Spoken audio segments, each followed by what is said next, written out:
Bismillah, elhamdülillah. Salatu vesselamu ala Rasulillah. Ahiret derslerini devam etemiz. Biz sizin bilen ölçev aşağı ettik, şulay bit. Ölçevge kelip jettik. Hem kıyamet gününün Allah'ın emri bilen ölçevi koyulacak dedik.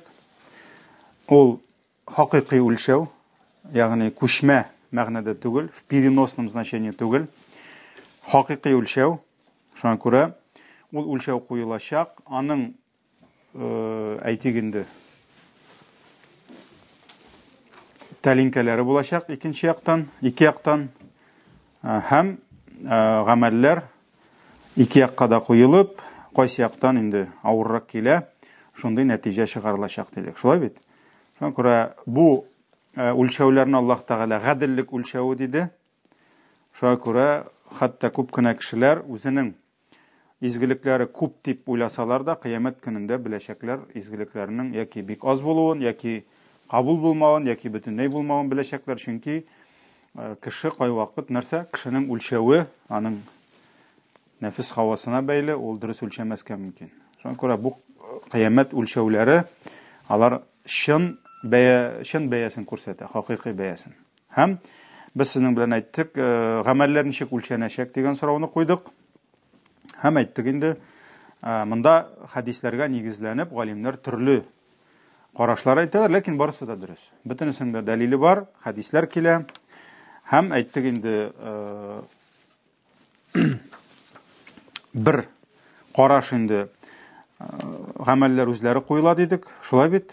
Yani Allah Teala bireşek ten, jisim bireşek gamellerge. Hem şul gameller özleri salınacak. Mında izgilikler, mında yavuzluklar. Bu bir qarash, onun delilleri var. Şulay kişi özü salınacak dedik ölçevge. Anada delil var. Kişinin özün salacaklar. Şuna göre kimdir bu dünyada zor, toza, semiz bulurga mümkün, bütün şuna boy qaraga mümkün, anın izgilikleri bulmav yaki ez bolu sebeple ol kıyamet ölçevinde nerse bütün neyanın ağırlığı bulmasqa mümkün. Şuna göre bu dünyada ol bitinde бар jirinin tartım kişi, şulay bitinde сила притяжения земли деп айтабыз. Şunun hesabına indi olarak kişiler alarның ağırlıkları köprek. Şulay bitinde kimdir 100 kilogram, kimdir 150 kilogram, kimdir 80, kimdir 40, kimdir 50. Kıyamette alay bulmay. Kıyamette kişinin imanına göre, kişinin takvalığına göre, kişinin ihlaslığına göre, kişinin izgi amellerine göre ağırlığı köpeyrek bulacak. Şuna göre Abdullah ibn Mas'ud radıyallahu anhu bir kişkine arık tenliydi. Hatta jil iskeş, şulay silkenip koydu. Hem anın itegi açılıp kurdular anın baltırların. Kurdular, alar büyük şunday nişkeydi. Hatta kişiler külüp jiberdiler. Şundan Peygamber sallallahu aleyhi ve sellem sıradı, niye külüsüz digeş? Anın ayakları bigrek nişker, şundan külübüz digeş. Allah'ın ilçisi aytti, Allah bile ant etip aytam dey. Anın ayağı dey, kıyamet ölçevinde, Uhud tağından da ağırrak kileşek dey. Elbette dünyalıkta Uhud tağın ölçep bulmay. Andi ölçev yok. Şulay mı? Lakin Uhud tağı anda nişe jedi 8 şakırım, yalgışmasam kilometrlarga suzulgan nindi büyük tağ. Anı kişi bilen şağıştırıp bulmay. Anda milyon kişi bilen de şağıştırıp bulmay. Şulay bitindi. Lakin Peygamber sallallahu aleyhi ve sellem nerse dedi? Mine şuşa Abdullah ibn Mas'ud'nın bir ayağı gına şuşa nişke. Uhud tağından da ağır gelir dedi. Mine bu delil nersege kişiler özleri salınacak ölçevge. Hatta bar indi şirki kanatına da turması degen hadiste öttek şulay bit. Toza, şunday toza kişini kitirirler, zor simiz kişini ölçevge koyurlar. Lakin şirki kanatı kaderde nerse ağırlığı yok. Yok. Şuna göre dünyalıkta biz bitinde kişinin kıyafetine korup, kıyafetine, onun aytik kiygen kiyimine, anın tüs kıyafeti, yani tışkı kalıbına qarab biz irengen beya birge. Şulay mı? Eğer de kişi özü şunday zor, şunday motor mesela, şunday zatlı kıyafetteyken, Кемдер, әгәр дә инде шундый мискин, бирешкән, шундый зәгыйф булса, без уйлыйбыз, тегесе чыннан да аның ни, түбән кеше, бу нәрсә? Хәтта Пәйгамбәр саллаллаһу алейһи ва сәлләм бер вакыт әйтте бит, кай вакыт кеше ди, сезнең күзегездә шул кадәр хөрмәтле булыр ди, шул кадәр зур кебек тоелыр ди. Әгәр дә сүз сөйләсә, аның сүзен бөтенесе тыңлар ди. О, кара, бу бит фәлән сөйли, фәләнович сөйли. Шулай бит инде. Әгәр дә кемнедер яклап сүз әйтсә, аның яклауы төрди шәфагате. Мәсәлән, ул барадагы кемнедер яклый. О, бөтенесе моны нәрсә? Кара, бу бит яклый дип сүз үтерди. Икенче бер кеше ди, ул ди шундый нәрсә? Мискин, зәгыйф кыяфәттә нәрсә? Сүз сөйләсә, бер кем дә аны тыңламый. Тагын теге менә инде сөйли. Моның инде сүз сөйләсә тыңламаслар ди. Әгәр берәүне шәфагать кылса берәүгә, ягъни берәүне яклап чыкса, бер кем дә аның шәфагатын кабул итмәс ди. Ләкин Пәйгамбәр саллаллаһу алейһи ва сәлләм нәрсә диде? Монсы тегесе кебек җир тулы, тегенең кебектән хөрмәтлерәк ди. Ягъни нәрсә? Теге бөтен кеше хөрмәтле дип уйлаган, тис кыяфәтенә карап, бәлки теленә карап, шулаймы? Бәлки утырып йөргән машинасына карап, бөтен кеше аны шундый зур дип уйласа да, хөрмәтле дип. Аның кебек җирне тутырсаң да ди, аның дәрәҗәсе юк ди, менә бу бер кешелектә ди. Шуңа күрә нәрсә? Внешность нәрсә диләр? Обманчиво диләр. Кешенең кыяфәтенә карап кына, кешенең бәлки хәтта җәмгыятьтә тоткан урынына карап кына дәрәҗә бирергә ярамый.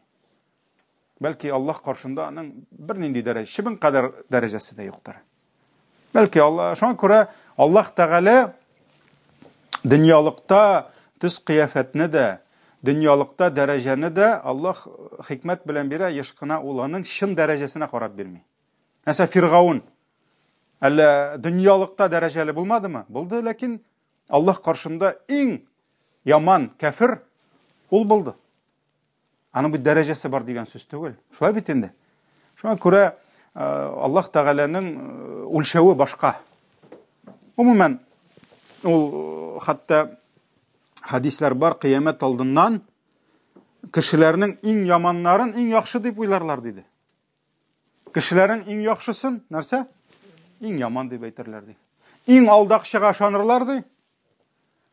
Иң дөресен әйткән кешене алдакчы дип әйтерләр ди. Шуңа күрә үлчәүләрнең нәрсә диде? Пәйгамбәр саллаллаһу алейһи ва сәлләм үлчәүләрнең асты өскә килер ди.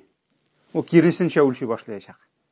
Шуңа күрә алдый белсәң, жайлый белсәң, майлый белсәң, сине күтәрәләр, дәрәҗәле итәләр, кем алдый белмәй, урлый белмәй, андыйларны инде нәрсә? Андыйларны бәлки дәрәҗәле күрми. Шуңа күрә кыямәт үлчәве ул башка. Ул башка. Мәсәлән, нидә әле Түбән Камада эшләгәндә, шулай мәчеттә инде безнең абый бар. Аллаһның рәхмәтендә булсын, шулай завхоз булып йөри инде, бөтен эшне эшли инде. Монда кранны да алыштырырга кирәк, монда розетканы борырга кирәк, гел, ну яше дә бара бит, шулай зарлана инде. Менә эш күп инде, фәлән, инде мин шулай мәйтәм, каралы абый, Нәҗип абый, син мәйтәм, бу дөньяда бик нык тырышасың инде, наверное, син җәннәтнең иң дәрәҗәле урыннарында булырсың инде дип, теге шуны зурлыйм инде. Бер кемдә әйтеп булмый, син җәннәттә булачаксың дип. Һәм бер кемгә дә әйтергә ярамый, син җәһәннәмдә дип. Ни өчен? Чөнки Аллаһ хәл итә. Шулай бит. Шуңа күрә син иншалла җәннәтнең инде иң югары дәрәҗәләрендә булырсың дигәч, бу миңа карап торды, арган бит инде, туйган эшли. Шуннан анда да берәр байга эшләп йөрибез инде шулай ди. Теге шуның кебек Аллаһ кына белә. Кем кемгә эшләр анда? Кем кемгә карап нәрсә? Көнләшеп торыр. Әйтәләр бит, байлар басып калырлар, факирлар җәннәткә кирип китерләр дә, аннан соң әле 500 ел байлар нәрсә? Байлыклары өчен җавап тотарлар ди. Шуңа күрә, может, кемдер кыямәт көнендә әле көнләшеп калыр, нигә мин шулай тыныч кына, хәерче генә булып йөрмәдем. Ул ислам инде һәр хәлдә хәерчелеккә чакырмаса. Әйтәсем килә, шуны кыямәт үлчәве ул бөтенләй башка. Ләкин төгәл ничек булачак? Аннан соң инде өченче вариант, безнең булда гамәл дәфтәрләре куела. Ләкин ничек менә булачак ул процесс, аны башка сыйдырып булмый. Ни өчен? Чөнки бүгенге көндә яшәгән 7 миллиардтан артык кешене генә хәзер бер мәйданга җыеп, һәрберсенең тузан бөртеге кадәр гамәлен салып чиратка куйсаң, ул башка сыймый, күпме вакыт, күпме моңа көч, күпме ни кирәк. Шуңа күрә Аллаһның әмере башка, монда инде нәрсә, без моны аңлый алмыйбыз, ничек буласын. Ләкин үлчәү була, нәрсә? Аның тәлинкәләре була, ул тәлинкәләргә салына, ничек булачак, ансын инде Аллаһ белә. 50 мең ел, нәрсә диде? Кыямәт көне 50 мең ел диде. Ләкин шул ук вакытта 50 мең ел мөселманга ничек үтәр диде?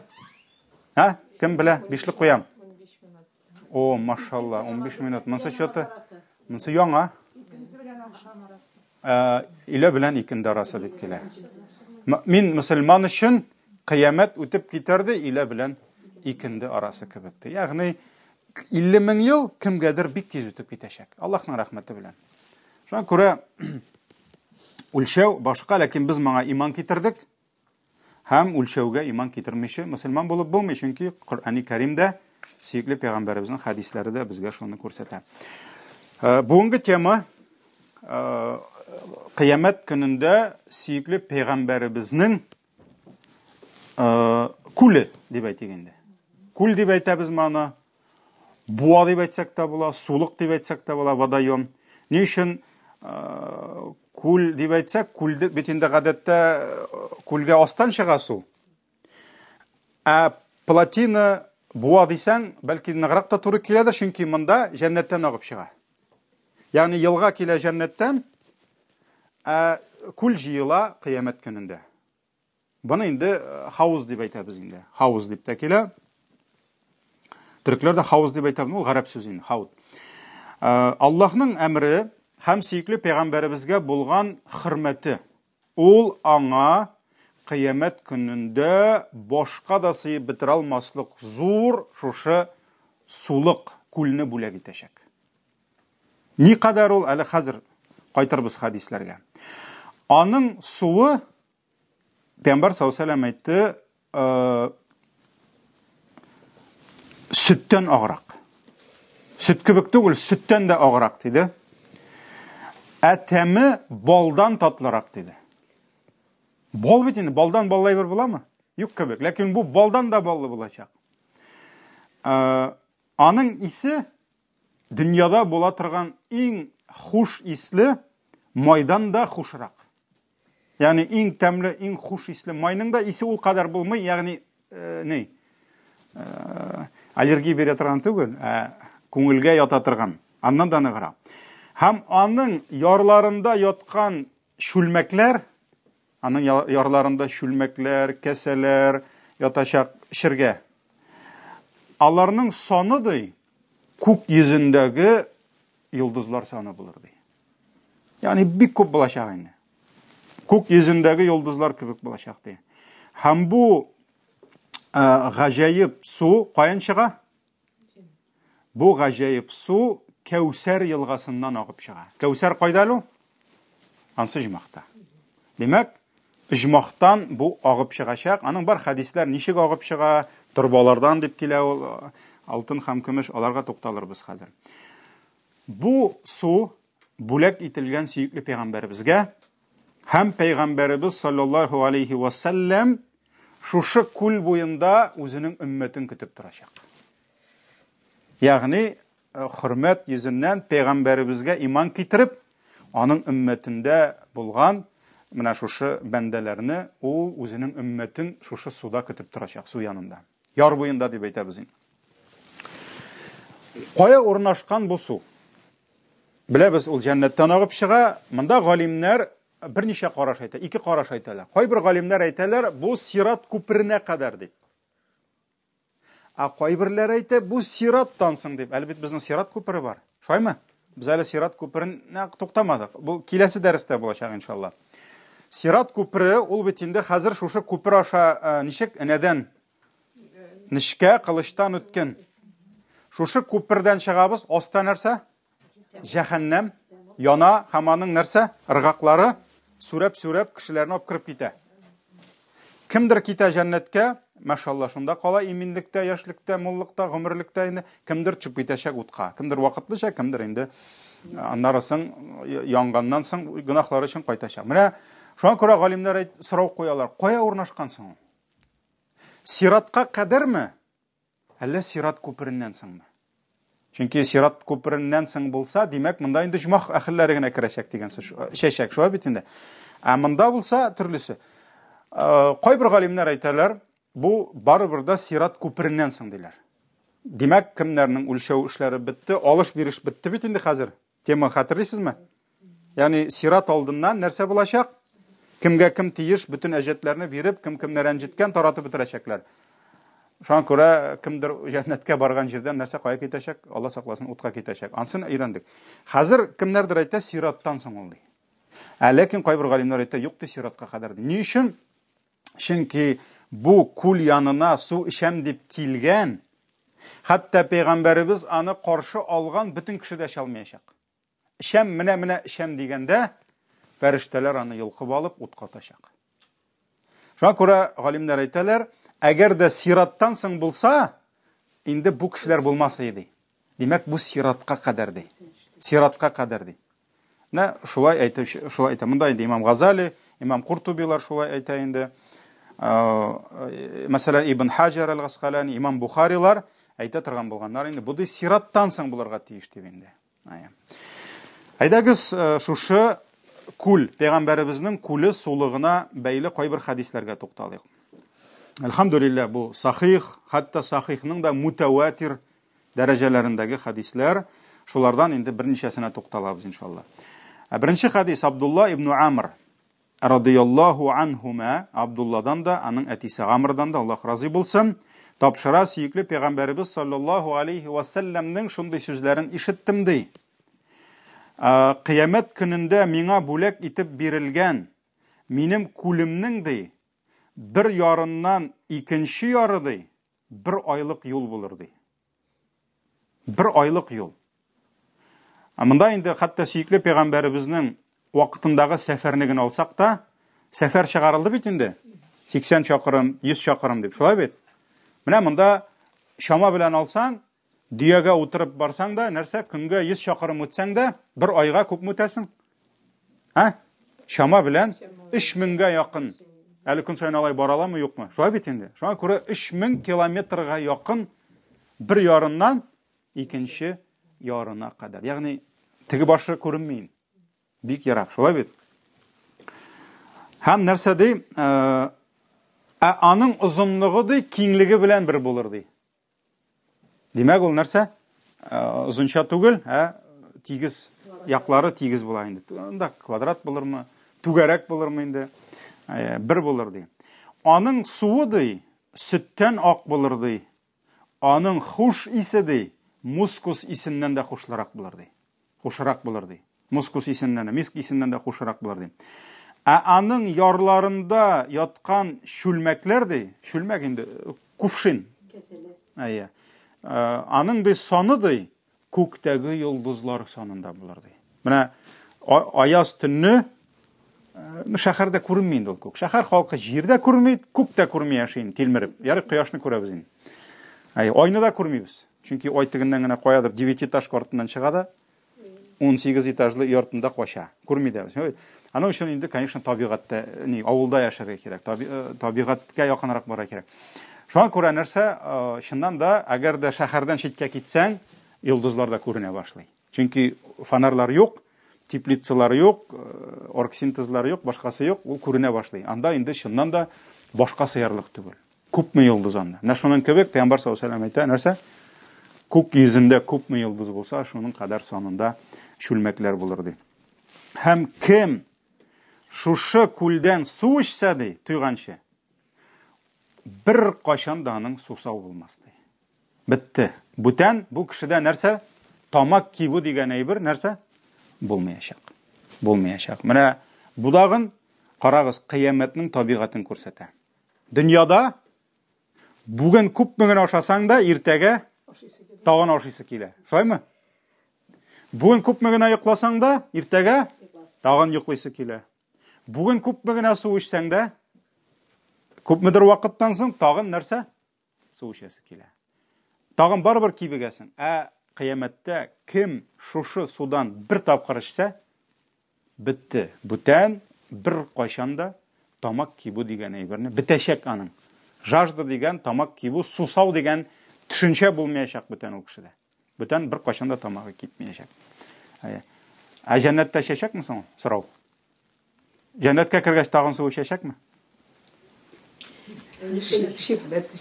Ну бер эчте бит инде, тамагы кипми бит инде.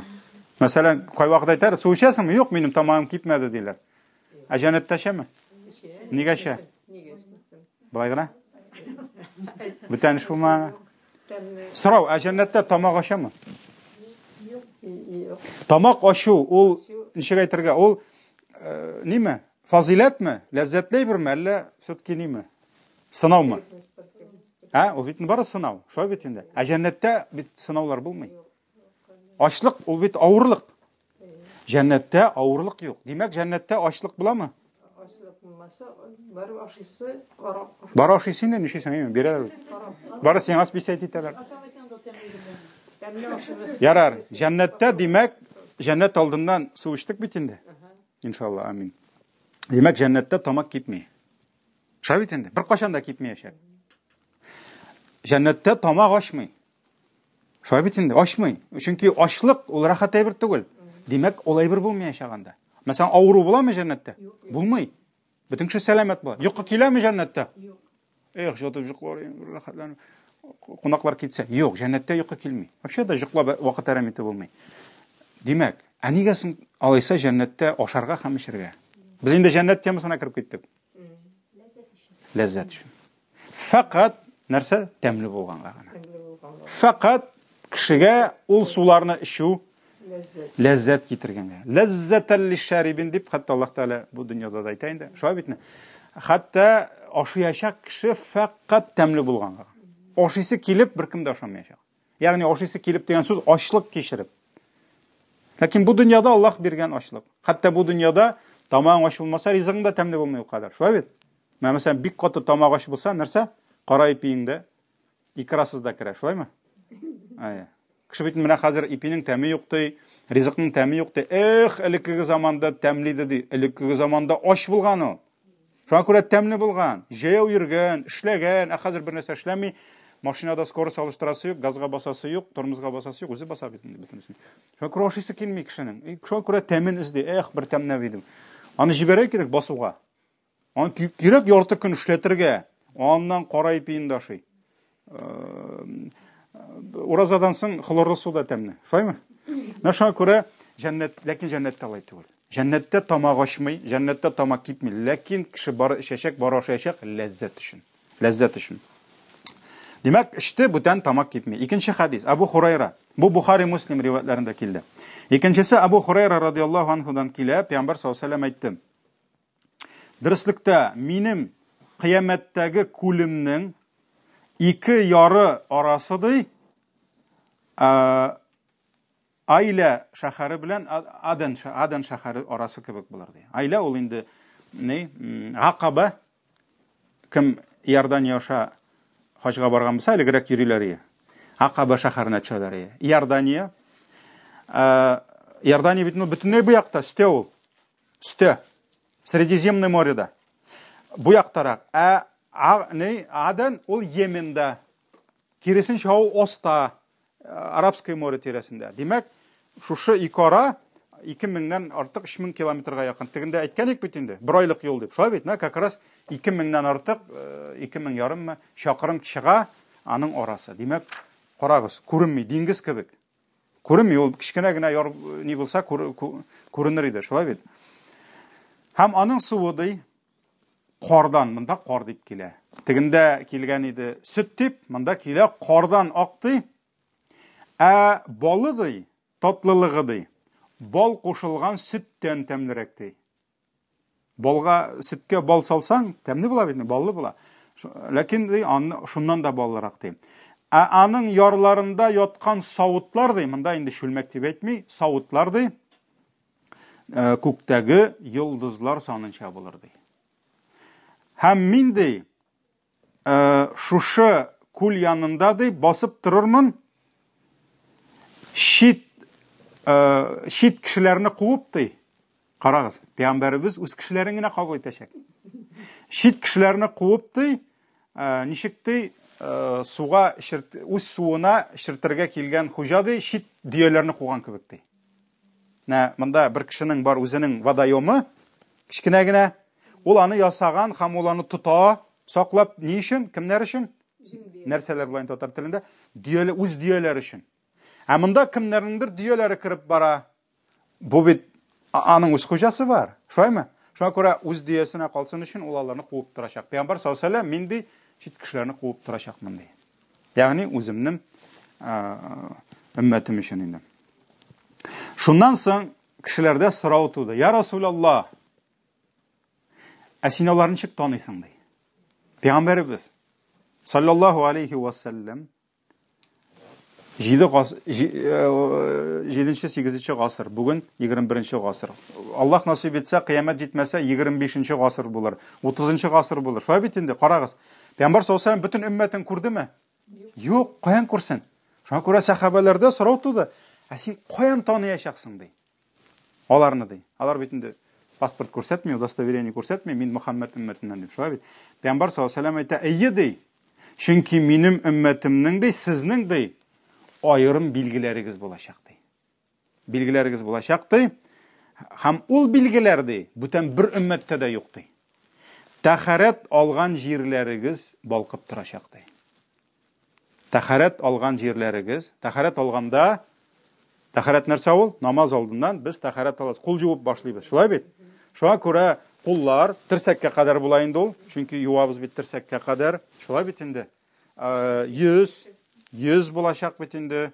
Без юабыз, шулай бит инде. Аннан аяклар, ягъни шушы тәһарәт алган урыннарыгыз балкып торачак Мин шул урыннардан сезне таныячакмын Бу хадис Имам Муслим җыентыгында килде. Һәм шул ук хадис килә Әнәс радиллаһу анһудан, без Абу Хурайра ишеткән иде. Әнәс ибн Малик никендә әйтә, аның шушы күлнең буенда булыр алтын һәм көмеш шүлмәкләр Менә монда тагын безгә яңа мәгълүмат, яңа информация. Ул шүлмәкләр нинди була? Алтын һәм көмештән булыр Һәм аларның саны күктәге йолдызлар саны кебек булыр Ягъни бик күп булачак инде.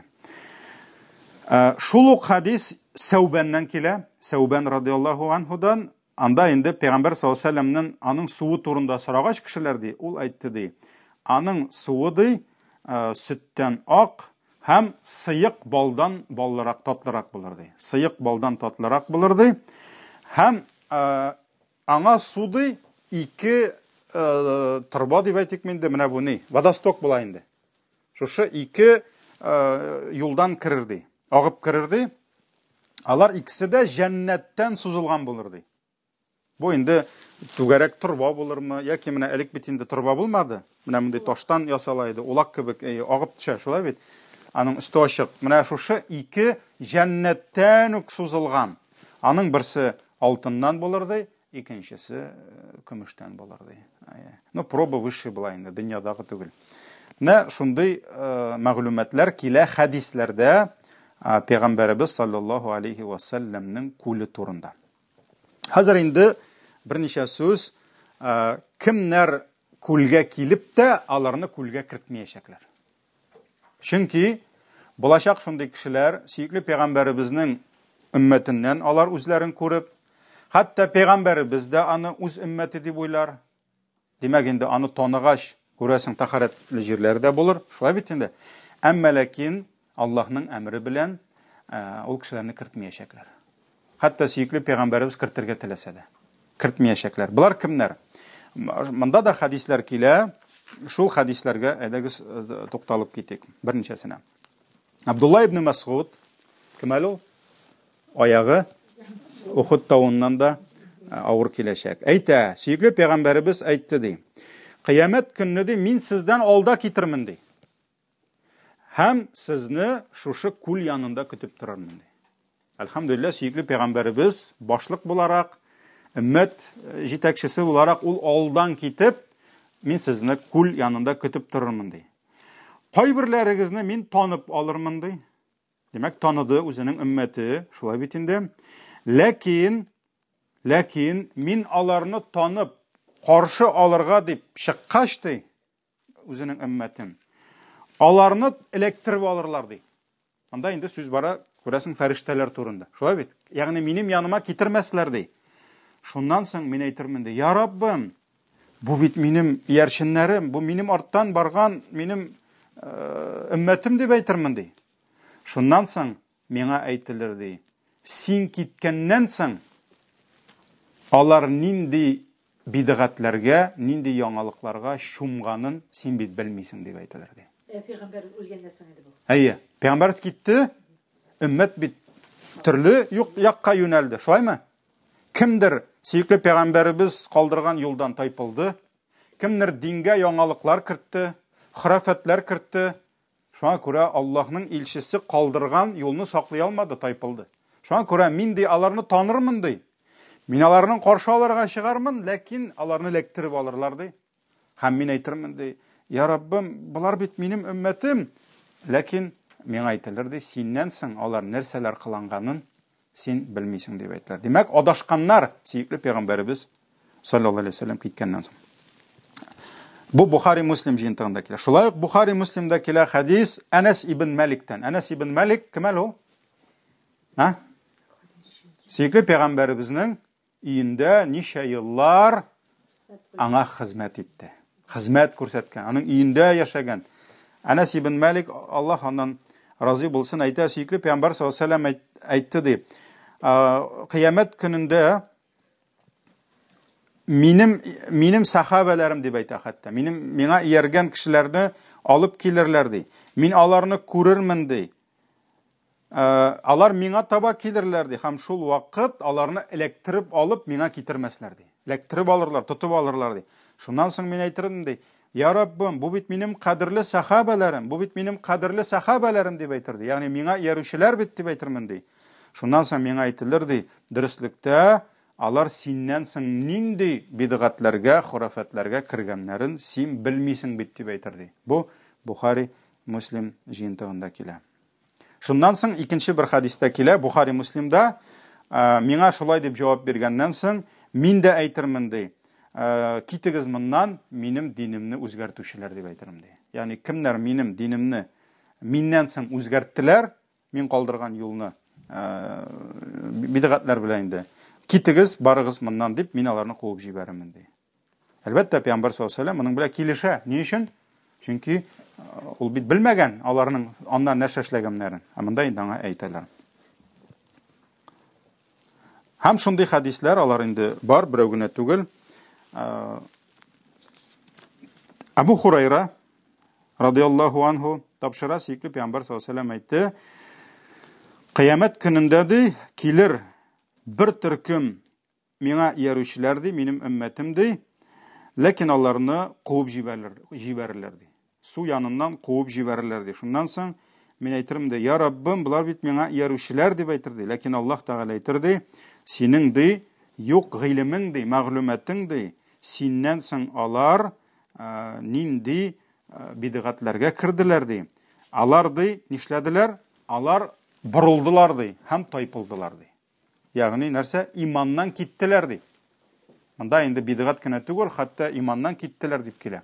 Тайпылдылар ди. Бу Бухари Муслим җыентыгында килә. Шуңа күрә инде Алла сакласын, сөйкле пәйгамбәребез безгә зур әманәт калдырды.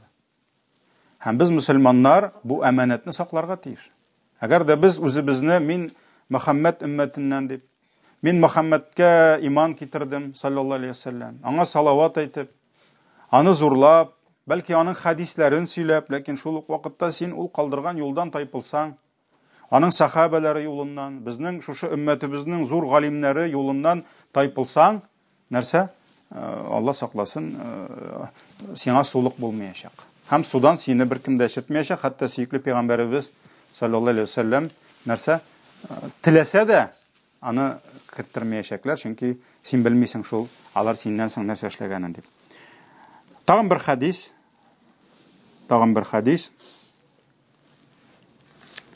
Бухари жиынтығында келе, Пәйғамбар саллаллаху алейхи ва саллям әйтә: "Мин ди шушы күл янына килеп баскач ди, килерләр шундый кешеләр ди, мин аларны белмим ди.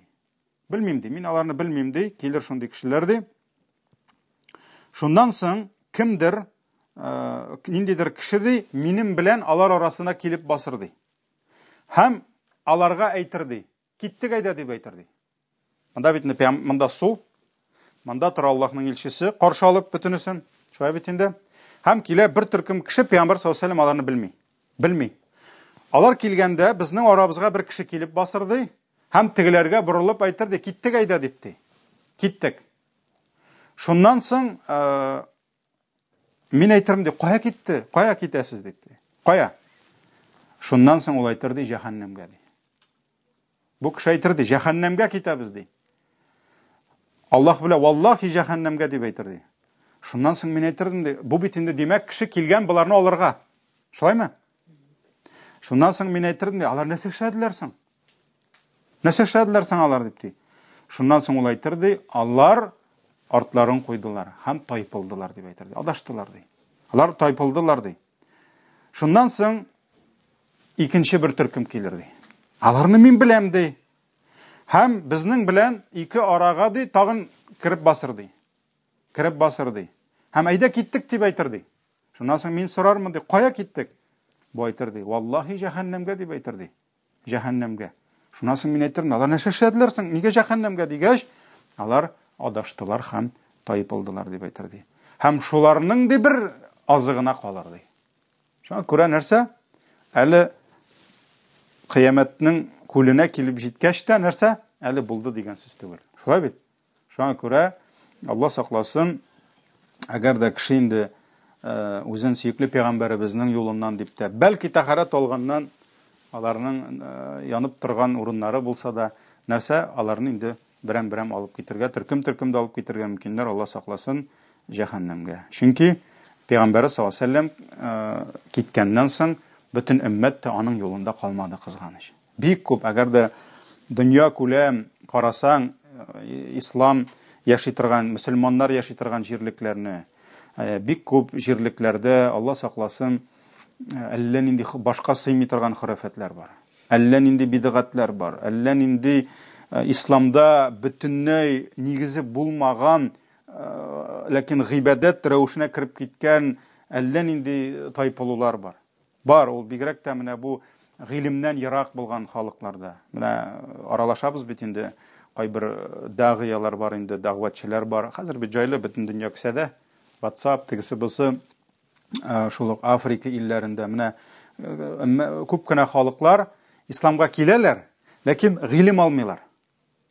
Аларның үзләрен мөселман дип танытсалар да, хәтта намазга бассалар да, элекеге менә бу мәҗүсилек, язычество ул һаман дәвам итә. Һаман дәвам итә. Алар аннан орын алмыйлар. Алар үзләрен мөселман дип әйтсәләр дә, исемнәрен алыштырсалар да, ирләр сакал җибәреп, хатыннар яулык япсалар да, элек яшәгән менә бу мәҗүсилек әле бүген дә күп кенә ислам дип таныган, үзләрен мөселман дип таныган халыкларда яши. Әллә нәрсәләр бар. Әллә нинди хөрәфәтләр бар. Әллә нинди инанулар бар, ырымнар бар. Алла сакласын. Шуңа күрә бик куркыныч әйбер. Исламда гыйлемсезлек ул бик күп бәлеш тудыра. Хәтта үзебезнең дә Татарда чыгып китсәң авылларга, инде әллә нинди хөрәфәтләр күрәсең. Әллә нинди хөрәфәтләр күрәсең. Әллә нинди башка сыймаган әйбер. Бездә инде альхамдулилла халык барыбер нәрсәдер ислам турында белеп, нитеп, шулай кызыксынып, барыбер галимнәрнең хезмәтләренә, фикх булса мәзһәбкә таянулар бар. Ләкин Алла сакласын, кеше бидгатькә, хөрәфәткә чумай икән, ул бит инде үзлектән Аллаһ Тәгалә һәм аның илчесе әйтмәгән нәрсәне әйтә. Һәм уланы гыйбадәт итеп өйрәтә. Шулай бит инде. Алла сакласын. Күрә исламда һәрбер әйбернең нигезе булырга тиеш. Аллаһның китабында булырга тиеш. Пәйгамбәребезнең сөннәтендә галимнәрнең шушы Коръан һәм сөннәттән алынып төзегән китапларда фикх мәсьәләсендә, фикхта гыйбадәт мәсьәләсендә, гыйбадәттә намаз мәсьәләсендә, намазда ул бит баш-башташлык монда кабул ителми. Мәсәлән, Аллаһ Тәгалә көнгә 5 намаз кушкан икән, 6-ны укырга ярамый. 6 фарыз намаз була алмый, ул бидгат була. Демәк, син Аллаһны узып нәрсә? Яңа хөкем чыгардың. Андый Аллаһны узып хөкемне Пәйгамбәрбез дә чыгармады, бер сахаба да чыгармады. Шуңа күрә алар синнән соң нинди бидгатьләргә, нинди яңалыкларга, нинди хурафатларга чумдылар, син бит аны белмисең диде. Һәм инде тагын хадислар карадык адашу турында. Шулай бит, гомумән гыйбадәтне ташлап, динсезлеккә чумып. Һәм Имам Ал-Куртуби аның Ат-Тазкира дигән китабы бар инде, аның шул китаптан бик күп кенә өзекләрне китерә бу китапның авторы. Ул нәрсә дип әйтә? Үзенең Аллаһның диненнән тайпылган һәм Аллаһ разый булмаган дингә әйберләр керткән кешеләр ди, Аллаһ моны бер кемгә дә рөхсәт итмәде ди. Аллаһның диненә ниндидер яңалык кертү ди. Алар ди шушы судан куылачаклар ди. Куылачаклар ди. Һәм иң явыз рәвештә куыла торган кешеләр ди. Алар ди ислам өммәтенә каршы чыккан кешеләр ди. Алар ди исламның өммәтенә таркаулык китергән кешеләр ди. Ягъни ислам өммәтен таркаткан кешеләр, фитнәләр чыгарган кешеләр ди. Мәсәлән, хаварижлар дип әйтә инде. Мугтазиләләр. Хаварижлар инде сахабалар заманында аерылып чыктылар, мөселманнарны күферлеккә чыгардылар, бик күп мөселманнарның каннарын кыйдылар. Современный хаварижлар алар бар инде. Хәзердә, мәсәлән, халифатлар игълан итәләр. Шул ук ниләр инде, мәсәлән, хаварижларга шаптыралар инде бу. Хәтта алар күбрәк дигән ниләр инде, бандитлар, менә бу игиллар, игишлар инде бөтенесе дагышлар. Алардагы шуларга керә. Мугтазиләләр булды инде. Алар ислам өммәтеннән аерылып, үз гакыйдаларын төзеделәр, үз ниләрен, шаригатларын төзергә маташтылар, төрле фиркаларга бүленеп беттеләр. Шуңа күрә динне үзгәртүчеләр, диннең нигезен бозучылар. Аннары соң инде шулай ук моңа керә дип әйтә Имам Куртуби, явыз, залим булган патшалар. Чөнки килде өммәттә, хәтта мөселман халифалары булды, мөселман җитәкчеләре булды, бик күп мөселманнарның канын кыйдылар, бик күп мөселманнарны һәлак иттеләр, бик күп галимнәрнең канын кыйдылар. Булды андыйлар. Шуңа күрә алар бөтенесе керә, кешеләрне рәнҗетүчеләр, кимсетүчеләр, кешеләрне үтерүчеләр, куылачак дип әйтә инде. Шулай ук үзләренең нәфис хаваларына ияреп адашучылар. Ягъни кемдер мөселман, ләкин зинага чумган, кемдер мөселман, ләкин кеше малашый, алдап, жайлап, майлап, ялган белән кеше малын ашый. Һәм инде бидгатькә чумучылар дип әйтә. Һәм кайберләрен Имам Куртуби әйтә, куачаклар бүтән якын китермәячәкләр ди. Кайберләрен куачаклар вакытлыча ди, ләкин гынахлары кичерелгәч яңадан аларны кертәчәкләр ди. Гакыйдалары үзгәргән, ялган булучылар, инде гакыйда инде Аллаһка булган инануы, менә шушы кыямәткә булган инануы, мәсәлән, бар әйтик, галимнәр, мәсәлән, галимнәр түгел, мәсәлән, бар адашканнар, алар Аллаһка ышаналар, мәсәлән, кыямәтне инкар итәләр, мәсәлән, җәһәннәмне инкар итәләр, анда башка инде шундый.